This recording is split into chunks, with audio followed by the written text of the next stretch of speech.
Hello everyone, I welcome you all to I exam B. देखिए, IB के लिए इससे पहले मैं आपके लिए 50 जनरल अवेयरनेस के इंपॉर्टेंट एमसीक्यूज लेके आया था। आज उसी का पार्ट 2 है। लेकिन आज के वीडियो में आपके लिए मैं फिजिक्स, केमिस्ट्री, बायोलॉजी के क्वेश्चंस को यहाँ पे इंक्लूड नहीं कर रहा हूँ। उसके लिए मैं आपके लिए सेपरेट वीडियो लाऊंगा जहां पे हम लोग केवल और केवल फिजिक्स, केमिस्ट्री और बायोलॉजी क्वेश्चंस को डिस्कस करेंगे। ठीक है, आज के इस वीडियो में हम लोग बाकी हिस्ट्री, पॉलिटी, ज्योग्राफी और आपका इकोनॉमिक्स, इन क्वेश्चंस को यहाँ पे डिस्कस करने वाले हैं जो आपके एग्जाम के लिए बेहद इंपॉर्टेंट साबित होंगे। तो बिना देरी किए हुए चलिए शुरू करते हैं। यहाँ पे कुछ क्वेश्चंस लिए हैं, 20-21 क्वेश्चंस हैं जिसके आपको आंसर्स में बताऊंगा और कुछ 2-4 फैक्ट्स जो वहां से इंपॉर्टेंट होंगे वो आपको बताने का ट्राई करूंगा। और ट्राई करूंगा जल्दी से जल्दी इस वीडियो खत्म करें ताकि आपका टाइम ज्यादा ना लगे और आप डायरेक्टली क्वेश्चन को समझ सके। ठीक है, ये हमारे भारत का मैप है, आप सभी को पता होगा। बढ़ते हैं अपने क्वेश्चन 1 की तरफ। पहला क्वेश्चन, और एक और चीज बता देता हूं, आज का यह वीडियो, इसमें पूरी की पूरी स्लाइड्स आपकी इंग्लिश में है क्योंकि किसी का कहना था कि हमें इंग्लिश में पढ़ाइए। लेकिन चिंता नहीं करेंगे, वीडियो बाइलिंगुअल रहेगा। मैं आपको हिंदी में भी बताऊंगा और इंग्लिश में भी बताऊंगा। बस जो स्लाइड्स हैं आज की जो आपकी हैं सारी इंग्लिश में रहेंगी। ठीक है, तो चलो शुरू करते हैं। अब ज्यादा बात नहीं करेंगे, डायरेक्ट क्वेश्चंस और कंटेंट की तरफ बढ़ेंगे।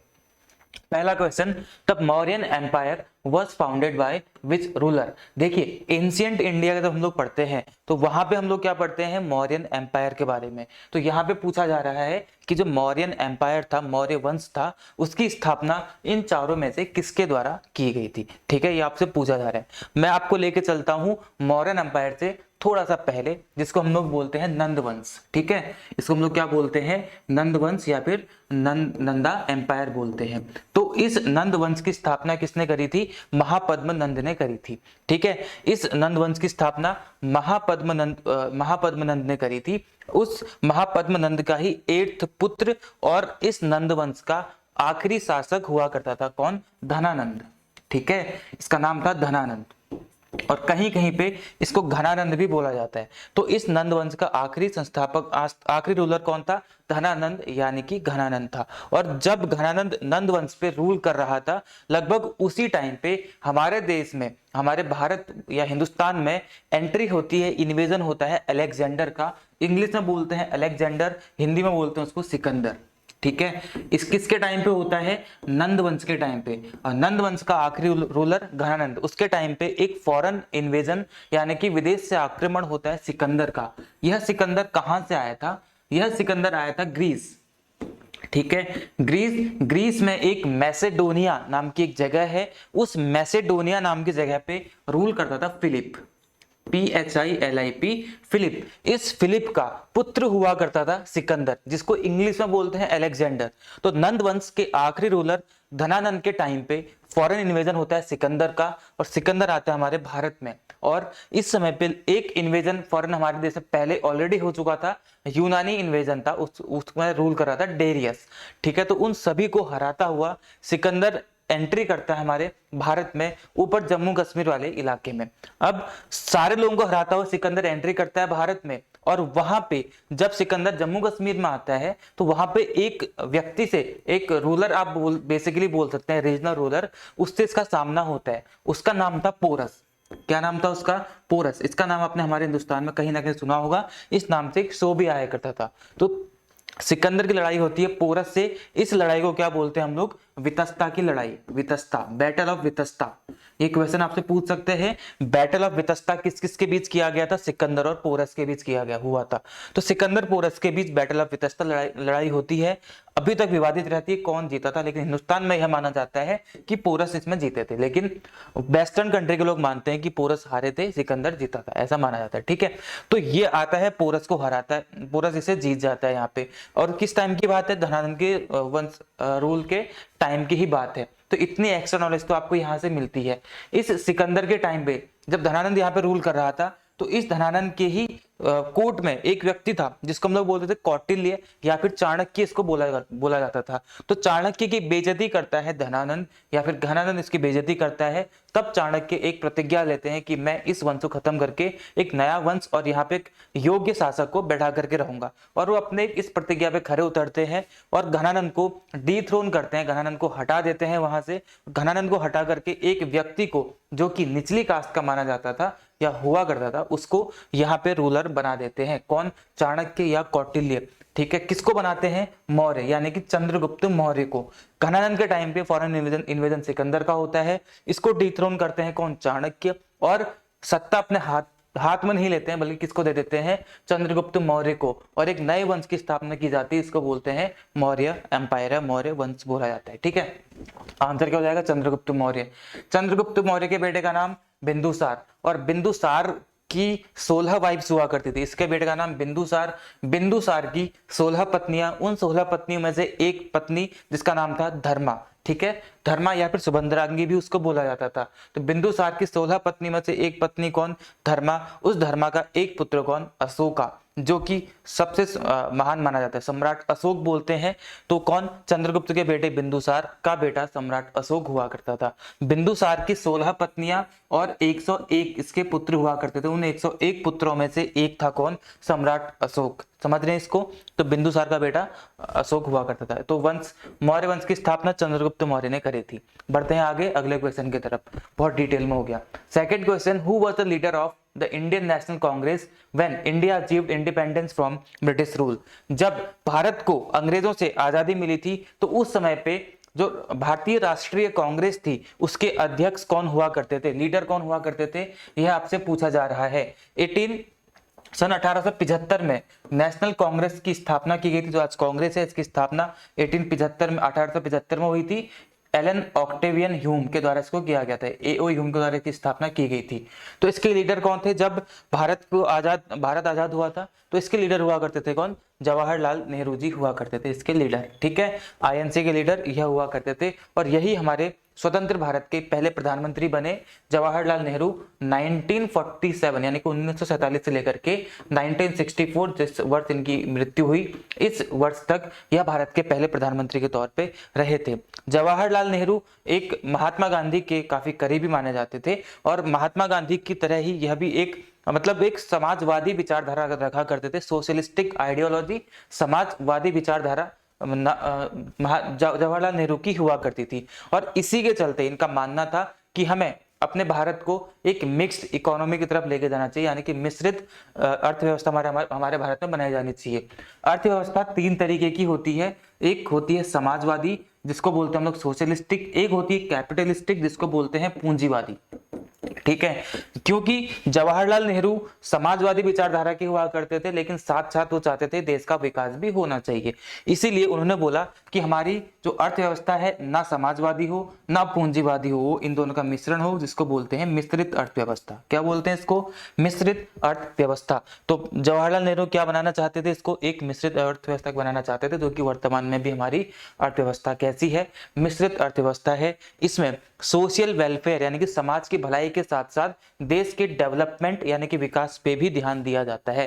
कैपिटलिस्टिक इकोनॉमी पूंजीवादी अर्थव्यवस्था में देश के विकास पे ध्यान देते हैं, समाजवादी अर्थव्यवस्था में समाज के भले पे ध्यान दिया जाता है। मिश्रित में इन दोनों को एक साथ मिलाकर के काम किया जाता है, जो कि जवाहरलाल नेहरू की आइडियोलॉजी हुआ करती थी। बढ़ते हैं आगे, देखिए अगला question, who is the head of the Indian state government? Bharat में जो एक राज्य सरकार होती है, देखिए भारत तो पूरा एक यूनियन ऑफ स्टेट्स हो गया, यानी कि राज्यों का संघ है, उसमें अलग अलग राज्य हैं। उस राज्य सरकार का हेड कौन होता है आपसे पूछा जा रहा है। ठीक है, मान लो कोई ये राज्य है, इस राज्य की गवर्नमेंट है जिसको चला रही है सरकार, उसका हेड कौन है? देखिए गवर्नमेंट, अगर आपसे पूछा जाए कि गवर्नमेंट का हेड कौन है, तो क्या आप उसे राज्यपाल बोलेंगे? बिल्कुल नहीं। गवर्नमेंट का हेड होता है कौन? चीफ मिनिस्टर, अगर हम लोग राज्य की बात कर रहे हैं। तो फिर राज्यपाल कौन होता है? कि राज्यपाल तो चीफ मिनिस्टर से ऊपर आता है। राज्यपाल कौन होता है? He is the head of the state, वह राज्य का हेड होता है। अगर यहाँ पे गवर्नमेंट ना हो, केवल इतना हो स्टेट, तो आप बोलेंगे कि राज्य का जो हेड होता है वह गवर्नर होता है। लेकिन जब आप सरकार की बात करते हैं तो सरकार का हेड कौन होता है? चीफ मिनिस्टर यानी कि मुख्यमंत्री होता है। अगर आप राज्य की बात करते हैं तो इसका सही आंसर क्या हो जाएगा आपका? चीफ मिनिस्टर हो जाएगा। ठीक है, चीफ मिनिस्टर हो जाएगा सही आंसर। चीफ मिनिस्टर का आर्टिकल क्या है आपका?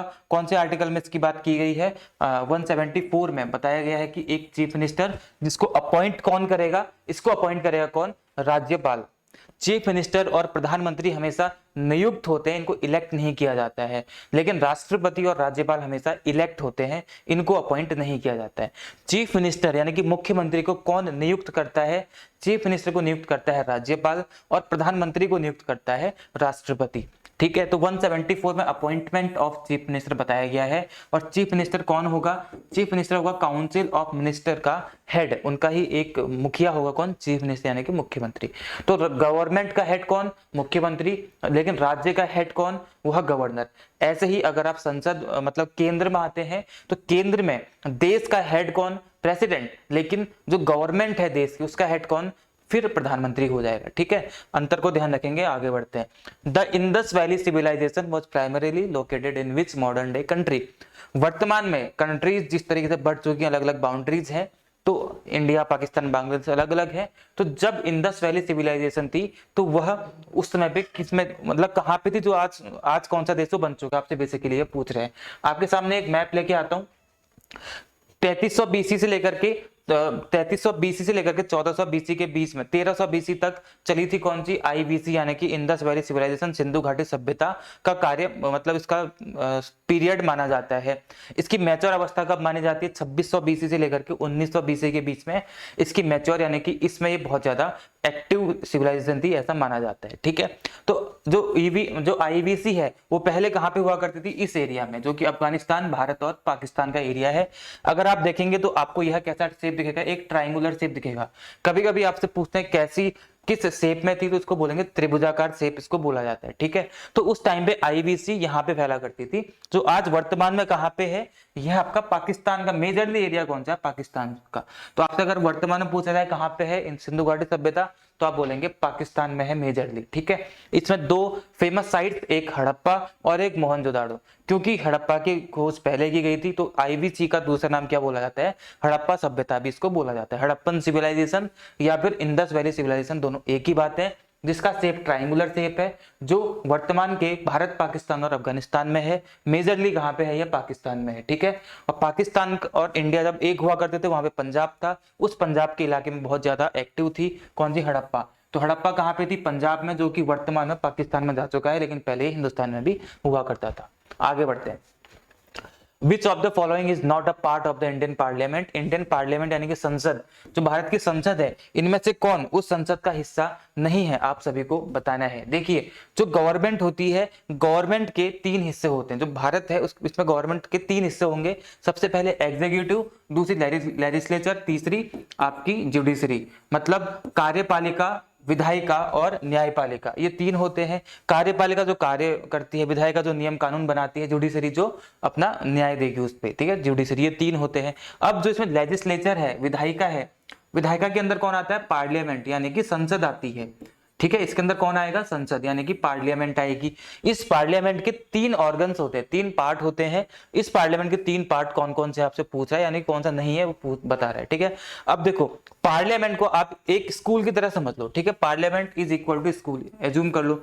अब स्कूल में क्या होता है? स्कूल में होती है क्लासेस, स्कूल में क्या होती हैं? क्लासेस, और होते हैं टीचर्स, और होता है एक वहां पे प्रिंसिपल। और तीनों क्या होते हैं आपके? स्कूल में क्लासेस होंगी आपकी, ठीक है, और यहाँ पे क्या होगा? आपका प्रिंसिपल होगा, और तीसरा क्या होगा? यहाँ पे टीचर्स भी होंगे, मतलब स्टूडेंट्स भी होंगे। स्टूडेंट्स हैं, क्लासेस हैं और प्रिंसिपल, ये तीनों किसके अंग हो गए? स्कूल के। तो इसको यहाँ पे इक्विवेलेंट रखो। स्कूल के इक्विवेलेंट कौन हो गया? पार्लियामेंट हो गया। और यहाँ पे एक होती है आपकी लोकसभा, एक राज्यसभा, और प्रिंसिपल के तौर पे कौन आएगा? यहाँ पे प्रेसिडेंट। ठीक है, लोकसभा आप लोग क्लास को समझ लो, और स्टूडेंट्स को आप लोग राज्यसभा समझ लो, और प्रिंसिपल को आप लोग प्रेसिडेंट समझ लो। तो पार्लियामेंट के तीन अंग कौन कौन से? लोकसभा, राज्यसभा और साथ ही साथ उसका प्रिंसिपल यानी कि प्रेसिडेंट। और जो बच गया इनमें से वह इसका पार्ट नहीं होगा। जो बच गया कौन? Supreme court. Supreme court parliament का पार्ट नहीं होता, ये एक डिफरेंट क्या है? ऑर्गन होता है, जो जुडिशरी के अंतर्गत आता है। समझ रहे हैं इसको? तो ये हो जाएगा आपका आंसर यहाँ पे, ऑप्शन नंबर डी। आगे बढ़ते हैं। Which of the following rivers does not flow into the bay of Bengal? इनमें से कौन सी नदी है जो बे ऑफ बंगाल में नहीं गिरती है? बे ऑफ बंगाल कहाँ है? भारत के ईस्टर्न साइड में बे ऑफ बंगाल, बंगाल की खाड़ी आपको देखने के लिए मिलेगी। ठीक है, ये छोटा सा मैप आपको दिखा रहा हूं। ये इंडिया, यहाँ पे है कि आपका बे ऑफ बंगाल। ठीक है, इस तरफ ये आपके बे ऑफ बंगाल है। तो यहाँ पे देखो, गंगा नदी आपके ऊपर से निकल के आती है और यहाँ से वेस्ट बंगाल से बांग्लादेश होते हुए बंगाल की खाड़ी में गिर जाती है। ब्रह्मपुत्र नदी ऊपर से आती है, अरुणाचल प्रदेश से एंट्री करती है, लास्ट में आके कहाँ गिर जाती है, बांग्लादेश से होते हुए बंगाल की खाड़ी में गिर जाती है। उसके अलावा कौन सी है, महानदी। महानदी जो नदी है, महानदी आपको यहाँ पे दिखेगी उड़ीसा वाले इलाके में, और यहाँ से ऐसे आएगी और यह भी कहाँ गिर जाएगी, आपकी बंगाल की खाड़ी में। फिर कौन सी है, तापी। तो तापी नदी आपको यहाँ दिखेगी, ये है आपकी तापी नदी, और बंगाल की खाड़ी किधर होती है, इधर है। तो तापी ऑब्वियसली एक ऐसी नदी होगी जो कि बंगाल की खाड़ी में नहीं गिरेगी। तो इसका ऑप्शन नंबर सी सही आंसर हो जाएगा। ठीक है, ऑप्शन नंबर सी तापी। बाकी तीनों कहाँ गिरती हैं, यहाँ पे बंगाल की खाड़ी में गिर जाती हैं। आगे बढ़ते हैं, अगला क्वेश्चन देख लेते हैं। Which of the following countries is the largest in terms of land area. इनमें से कौन सी कंट्री, विश्व, अब पूरे विश्व की बात कर रहे हैं तो सबसे ज्यादा एरिया किस कंट्री का है, पहले नंबर पे कौन सी कंट्री आती है, आपसे पूछा जा रहा है। तो कौन सी कंट्री आती है, देखते हो यहाँ पे, अगर आपने, मैंने वर्ल्ड का मैप लिया है, तो वर्ल्ड का मैप मैंने यहाँ पे नहीं लिया है, तो मैं आपको एक बार मैप दिखा देता हूँ, उसमें आपको लोकेट करता हूँ कि कौन सी कंट्री है जो वर्ल्ड में नंबर 1 पे आती है। कहाँ है वर्ल्ड का मैप, ये रहा वर्ल्ड का मैप, देखते हैं इसमें, एक मिनट, ये रहा वर्ल्ड का मैप। देखो देखो, सबसे पहले नंबर पे, पूरा वर्ल्ड का मैप है, पूरे वर्ल्ड में सबसे पहले नंबर पे एरिया वाइज कौन सी कंट्री आती है, रसिया। नंबर 1 रसिया। ध्यान, लोकेशन दिमाग में रखोगे तो याद हो जाएगा। ठीक है, सबसे पहले रसिया, उसके बाद आपको यहाँ जंप करना है, यहाँ आएंगे तो कौन सा, रसिया के बाद कनाडा। ठीक है, सबसे पहले रसिया, फिर कनाडा, फिर ठीक उसके नीचे आएंगे तो यूएसए। थर्ड कौन सा नंबर आएगा, यूएसए। उसके बाद फोर्थ नंबर किसका आएगा, आपका चाइना, इंडिया के ऊपर चाइना। रसिया, कनाडा, यूएसए, चाइना। उसके बाद अगेन आप यहां जाएंगे, ब्राजील। 5 नंबर पे कौन आएगा, आपका ब्राजील। एक यहाँ, दूसरा यहाँ, तीसरा, चौथा, 5वां ब्राजील। 6 नंबर पे कौन आएगा, आपका ऑस्ट्रेलिया। फिर से आप यहाँ आएंगे, 6 नंबर पे ऑस्ट्रेलिया। 7th नंबर पे कौन आएगा, हमारा भारत। 7th नंबर पे एरिया वाइज, क्षेत्रफल की दृष्टि से 7वें नंबर पे आता है भारत। 8वें नंबर पे कौन आएगा, आपका अर्जेंटीना, जो कि आपका यहाँ साउथ अमेरिका में आ जाएगा। 9वें नंबर पे कौन आएगा, आपका कजाकिस्तान, जो कि आपका अगेन कहाँ पे दिखेगा, आपको यहाँ दिख जाएगा, ये आपका कजाकिस्तान 9th नंबर पे। और 10th नंबर पे कौन आएगा, आपका अल्जीरिया, जो कि आपका यहाँ पे दिखेगा। ठीक है, तो ये टॉप 10 कंट्रीज हैं जो कि आपकी एरिया वाइज, क्षेत्रफल की दृष्टि से विश्व में टॉप 10 प्लेसेस पे आती है। फर्स्ट रसिया, कनाडा, यूएसए, चाइना, उसके बाद ब्राजील, फिर ऑस्ट्रेलिया, ऑस्ट्रेलिया के बाद इंडिया, इंडिया के बाद आपका अर्जेंटीना, फिर आपका कजाकिस्तान, फिर आपका अल्जीरिया। ये टॉप 10 कंट्रीज हैं, आप लोग ऐसे लोकेशन के वाइज लगा सकते हैं। तो आपसे पूछा गया था कि नंबर 1 कंट्री कौन सी है, तो नंबर 1 कंट्री कौन सी हो जाएगी आपकी, कहां पे थे हम लोग, ये रहा नंबर 1 कंट्री आपकी रसिया हो जाएगी, जो कि आपका ऑप्शन नंबर ए में आ जाएगा, रसिया। ठीक है, ऑप्शन नंबर ए। आगे बढ़ते हैं, आप देखते हैं क्या है, who was the Mughal empire who built the Taj Mahal. बहुत इजी क्वेश्चन, ताजमहल किसने बनाया था, आगरा में है, यूपी के आगरा में ताजमहल बनाया गया था, किसके द्वारा, मुमताज महल की याद में, किसका, शाहजहां के द्वारा बनाया गया था। ठीक है, शाहजहां के द्वारा इसको बनाया गया था। ये तो सिंपल सा है, इसमें कुछ एक्सप्लेनेशन की जरूरत है ही नहीं ताजमहल में। आगे बढ़ते हैं, ताजमहल में एक चीज बता देता हूँ, जिस आर्ट में, जिस कला के माध्यम से उस ताजमहल को बनाया गया है उसको बोलते हैं पित्रा-दुरा आर्ट। क्या बोलते हैं, यहां लिख देता हूँ पित्रा, हिंदी में लिख देता हूं, चलो पित्रा-दुरा। ठीक है, ईरान की ये आर्ट है, पित्रा-दुरा आर्ट के द्वारा बनाया गया है किसको, ताजमहल को, जो कि ईरान से बिलोंग करती है बेसिकली। चलो, who was the first governor general of independent India. स्वतंत्र भारत का पहला गवर्नर जनरल कौन हुआ करता था, ये आपसे पूछा जा रहा है। देखिए कौन हुआ करता था, सबसे पहले देखना यहाँ पे, जब ब्रिटिशर्स भारत में आए तो उन्होंने यहाँ पे एक पोस्ट बनाई जो बेसिकली ब्रिटिश मोनार्क यानी कि ब्रिटिशर्स और इंडिया के बीच में काम करता था, ब्रिटिशर्स के लिए इंडिया पे रूल करता था। ठीक है, तो वो सबसे पहली पोस्ट उन्होंने यहाँ पे बनाई, वो क्या बनाई, गवर्नर, गवर्नर ऑफ बंगाल। ठीक है, गवर्नर ऑफ बंगाल बनाई। उसके बाद इसको ही ये बनाई कब, उसके बाद इसको ही रिप्लेस किया, मतलब इसको रिप्लेस किया तो क्या बनाया उन्होंने, गवर्नर जनरल ऑफ बंगाल। ठीक है, ये बनाया गवर्नर जनरल ऑफ बंगाल 1773 में। फिर इसको ही चेंज करके क्या बनाया गया, गवर्नर जनरल ऑफ इंडिया। ठीक है, इसको बनाया गया क्या, गवर्नर जनरल ऑफ इंडिया, यह बनाया गया आपका 1833 में। पहले गवर्नर ऑफ बंगाल, जो केवल बंगाल का गवर्नर बोला जाता था, उसको ही चेंज किया गवर्नर जनरल ऑफ बंगाल, फिर चेंज किया गया गवर्नर जनरल ऑफ, इसको इंडिया बोला गया। तो यहां पे पूछा जा रहा है कि पहले स्वतंत्र भारत के पहले गवर्नर जनरल कौन थे, ये आपसे पूछा जा रहा है। सबसे पहले पहला गवर्नर कौन था बंगाल का, यह था आपका रॉबर्ट क्लाइव, RC।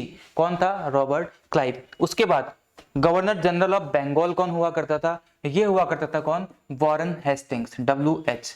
पहला गवर्नर जनरल ऑफ बंगाल कौन था? वॉरेन हेस्टिंग्स हुआ करता था। उसके बाद विलियम बेंटिक, WB हुआ करता था पहला governor general of India.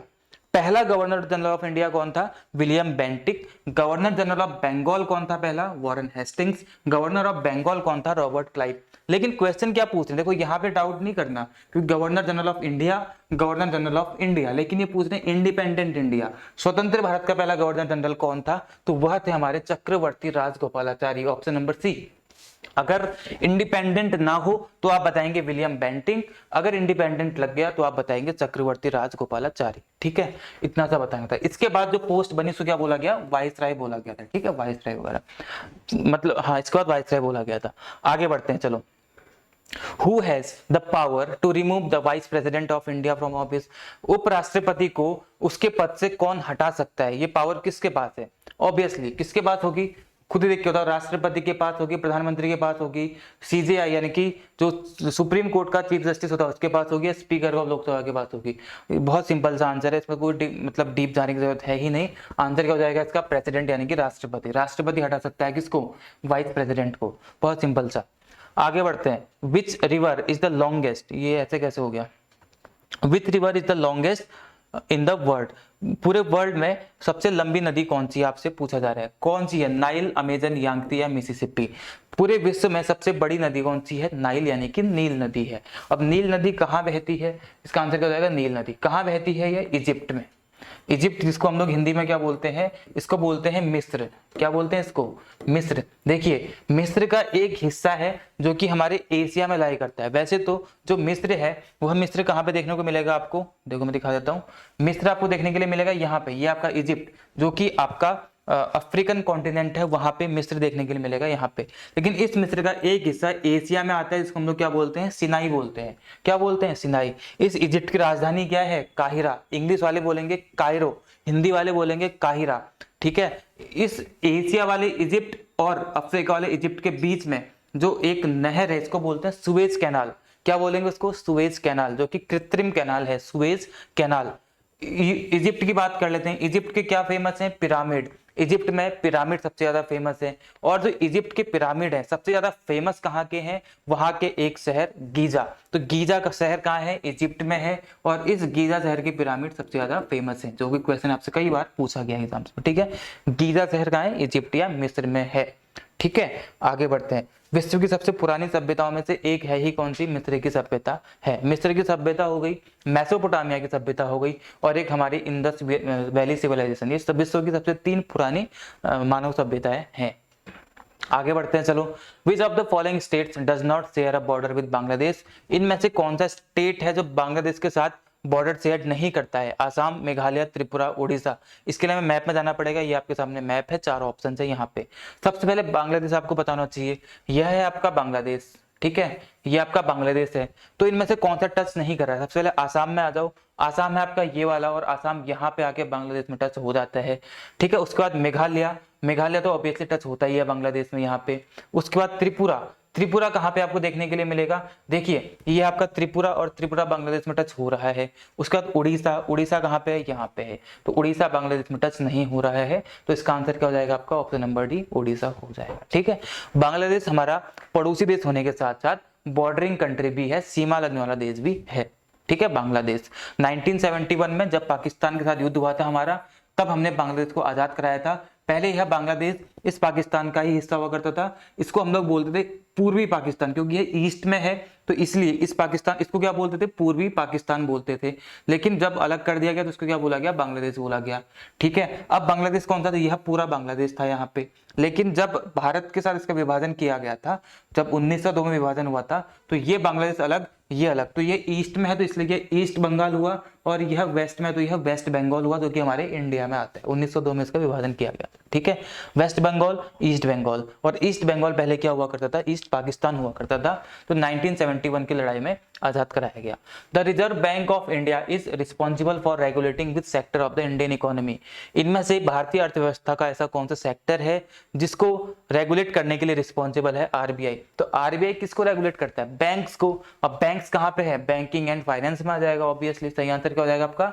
Banking and finance, यानी कि फोर्थ ऑप्शन सभी को पता है, तो बहुत इजी सा सिंपल सा है।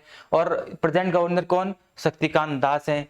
1 अप्रैल 1935 को आरबीआई की स्थापना की गई थी। 1934 एक्ट के तहत 1935 में इसकी स्थापना की गई थी, जो कि पहले कोलकाता में हुआ करता था, बाद में इसको दिल्ली शिफ्ट किया गया था। किसको, आरबीआई को। ठीक है, तो कौन किसको करता है, बैंकिंग एंड फाइनेंस को करता है। आगे बढ़ते हैं। What is the largest desert in the world, पूरे विश्व में सबसे बड़ा डेजर्ट यानी कि मरुस्थल, डेजर्ट क्या होता है, मरुस्थल। तो सबसे बड़ा मरुस्थल कौन सा है पूरे विश्व में, ये आपसे पूछा जा रहा है। अगेन वर्ल्ड का मैप आएगा, सबसे बड़ा मरुस्थल पता है कौन सा है, मैं बताता हूँ आपको डायरेक्टली आंसर, सहारा मरुस्थल है। सहारा मरुस्थल है कहाँ पर, ये है आपका अफ्रीकन कॉन्टिनेंट। अफ्रीकन कॉन्टिनेंट के उत्तरी इलाके में आ जाओ, यानी कि नॉर्दर्न एरिया में आ जाओ, और यहाँ से स्टार्ट करो वेस्टर्न सहारा। ठीक है, यह है western Sahara. Morocco, Algeria, Tunisia, Tunisia से अरब क्रांति की शुरुआत कहाँ से हुई थी, ट्यूनीसिया से। ठीक है, पहली महिला प्रधानमंत्री यहाँ की नजला बाउडेन रामदाने, ये क्वेश्चन पूछा जा सकता है। तो वेस्टर्न सहारा, मोरक्को से कौन आया था आपका, इब्ने बतूता आया था। Western Sahara, Morocco, Algeria, Tunisia, Libya, Egypt, Sudan, Chad, Niger, Mali, Mauritania, ये जो इतने 10-11 कंट्रीज हैं, इन कंट्रीज में फैला हुआ है कौन सा, सहारा मरुस्थल। ठीक है, और ये विश्व का सबसे बड़ा मरुस्थल है, सहारा मरुस्थल। इस सहारा के नीचे जितनी कंट्रीज दिख रही हैं, इनको बोलते हैं सब सहारन कंट्रीज, क्योंकि यह सहारा मरुस्थल के नीचे है, तो सब सहारन कंट्रीज को बोला जाता है, नीचे वाली। और ये क्या कौन सी कंट्रीज कहलाएंगी, सहारन कंट्रीज। तो इजिप्ट कौन सी कंट्री में आता है, सहारन कंट्री में आता है, क्योंकि यहाँ पे सहारा मरुस्थल है। अल्जीरिया कौन सी कंट्री में आएगा, सहारन में। ट्यूनीसिया कौन सी कंट्री में आएगा, सहारन में, क्योंकि यह सहारा मरुस्थल में आता है। ठीक है, तो क्या आंसर हो जाएगा उसका, सहारा मरुस्थल हो जाएगा। और क्या क्या ऑप्शन में थे यहाँ पे देख लेते हैं। गोबी डेजर्ट, गोबी डेजर्ट कहाँ पे आपका, यहाँ पे आपका क्या है, गोबी डेजर्ट देखने को मिलता है चाइना और मंगोलिया के बीच में। ठीक है, चलो आगे बढ़ते हैं। Which of the following tax is not a type of tax levied by the Indian government, इनमें से वह कौन सा टैक्स है जो भारत की सरकार आरोपित नहीं करती है। देखिए, इनकम टैक्स, आयकर भारत की सरकार आरोपित करती है, जीएसटी भी भारत की सरकार आरोपित करती है, लेवी करती है, प्रॉपर्टी टैक्स भी भारत की सरकार करती है, सेल्स टैक्स भी करती है। तो इसका आंसर क्या होगा, देखिए थोड़ा सा डाउट इसमें है, लेकिन एक चीज है इसमें बोलने के लिए, जो प्रॉपर्टी टैक्स है इसको बेसिकली जो लोकल गवर्नमेंट होती है, जो म्युनिसिपैलिटीज होती है ना, तो वो लगाती हैं प्रॉपर्टी टैक्स, म्युनिसिपैलिटीज। तो कहने के लिए हम बोल सकते हैं कि म्युनिसिपैलिटीज कौन सा टैक्स लगाती हैं, प्रॉपर्टी टैक्स लगाती हैं। तो मोस्ट अप्रोप्रिएट आंसर इसका क्या हो जाएगा, ऑप्शन नंबर सी हो जाएगा। लेकिन लगाती ये भी इंडियन गवर्नमेंट है, लेकिन इन चारों में अगर देखा जाए तो इंडियन गवर्नमेंट लगाती है कौन सा, इनकम टैक्स, जो कि एक तरह का डायरेक्ट टैक्स है। ठीक है, और जीएसटी जो कि इनडायरेक्ट टैक्स है, लेकिन लगाती कौन, इंडियन गवर्नमेंट ही लगाती है। सेल्स टैक्स भी गवर्नमेंट लगाती है, ये इसका आंसर हो सकता है मोस्ट प्रोबेबली, लेकिन ये म्युनिसिपैलिटीज लगाती है, तो इसलिए इसका आंसर मैं प्रॉपर्टी टैक्स बता रहा हूं, लेकिन गवर्नमेंट इसको लगाती है वैसे। ठीक है, तो मोस्ट अप्रोप्रिएट आंसर अगर आप लोग देखेंगे तो कौन सा, ऑप्शन नंबर सी हो जाएगा इसका सही आंसर। ठीक है, 100% सही तो नहीं है ये आंसर, लेकिन most appropriate option number C हो जाएगा। आगे बढ़ते हैं। Which of the following is the world's highest mountain peak, दुनिया की सबसे हाईएस्ट माउंटेन पीक कौन सी है, आप बचपन से पढ़ते चले आ रहे हैं, कौन सी है, माउंट एवरेस्ट, जो कि नेपाल में है। नेपाल में है माउंट एवरेस्ट, जिसकी हाइट है 8,848.83 मीटर। और 0.83 मीटर जो लास्ट का है, यह चाइना और नेपाल ने पिछले 1-2 साल पहले ही इसको बताया था कि इसकी हाइट 0.83 मीटर बढ़ चुकी है। ठीक है, तो हाईएस्ट कौन सी हो जाएगी आपकी, माउंट एवरेस्ट हो जाएगी। सेकंड हाईएस्ट कौन सी है, K2, जो कि पीओके यानी कि पाकिस्तान ऑक्यूपाइड कश्मीर में आती है, काराकोरम रेंज में आती है K2, जिसका नाम है गॉडविन ऑस्टिन। ठीक है, थर्ड नंबर पे आती है कौन सी, कंचनजंगा, जो कि आपकी कहाँ पे है, इधर सिक्किम में है, कौन सी, कंचनजंगा। लॉटसे कहाँ पे आएगी, उधर तिब्बत वाले इलाके में लॉटसे आ जाएगी। ठीक है, तो माउंट एवरेस्ट सबसे हाईएस्ट पीक है पूरे वर्ल्ड की। आगे बढ़ते हैं। Who is the final authority for the interpretation of the Indian constitution, भारतीय संविधान में आखिरी मतलब सबसे फाइनल अथॉरिटी किसके पास है, प्रेसिडेंट, सुप्रीम कोर्ट, पार्लियामेंट या प्राइम मिनिस्टर। देखिए, प्राइम मिनिस्टर के पास नहीं है, वो नहीं है क्योंकि ये क्या होता है, एक काउंसिल ऑफ मिनिस्टर्स का हेड होता है, तो इसके पास फाइनल अथॉरिटी नहीं होती है, संविधान के अंदर ही काम करता है। पार्लियामेंट मैंने आपको उस टाइम बताया था, ये भी संविधान के अंदर ही काम करता है, ये तो लेजिस्लेचर के भी अंदर आता है, फाइनल अथॉरिटी इसके अंदर नहीं हो सकती है।